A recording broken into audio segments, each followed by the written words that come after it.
segar diingatan kita tentang betapa panasnya konflik agraria di Pulau Rempang, Batam baru-baru ini.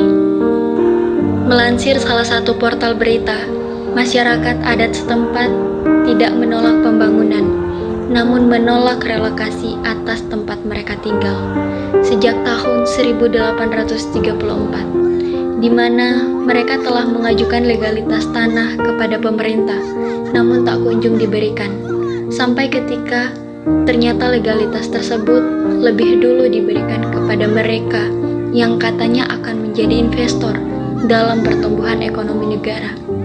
Ingat, masyarakat Rempang jauh lebih tua dari Republik Indonesia. Tindakan penggusuran di sana membuktikan bahwa Republik Indonesia adalah kacang yang lupa akan kulitnya.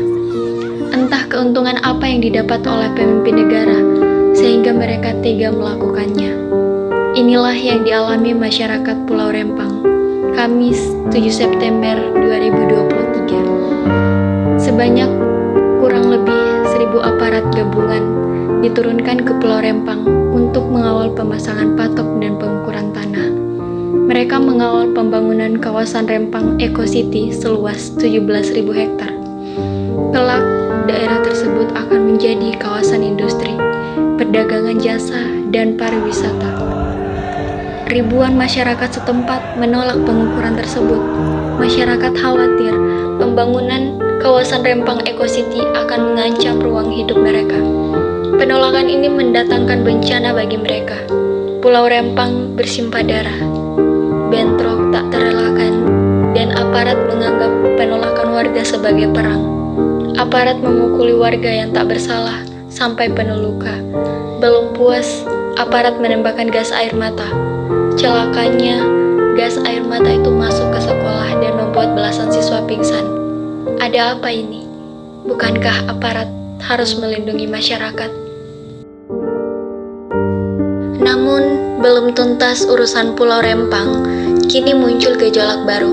Kali ini, kericuhan terjadi akibat demonstrasi yang digelar oleh ratusan penambang di kantor Bupati Pahuwato, Provinsi Gorontalo, Kamis 21 September 2023. Dalam aksi amuk massa tersebut, massa membakar kantor Bupati Pahuwato dan merusak fasilitas di perusahaan tambang emas milik Pani Gold Project.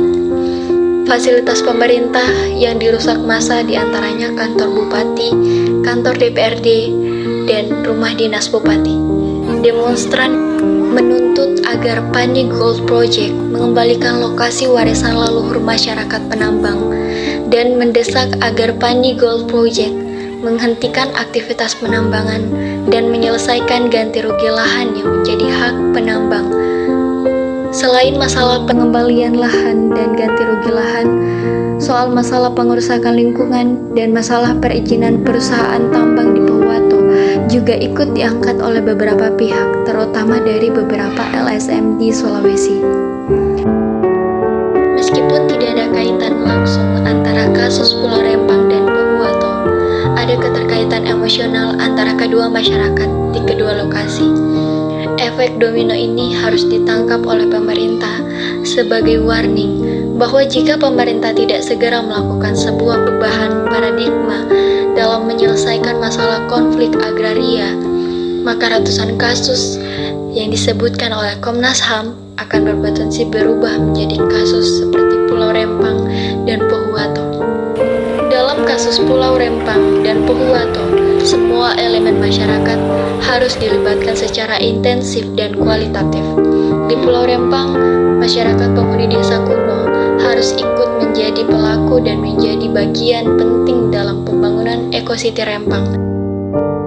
Sementara untuk kasus Pahuwato, pemerintah sebaiknya memperjelas legitimasi status wilayah pertambangan rakyat atau WPR yang diakui setara dengan status izin yang dimiliki oleh perusahaan.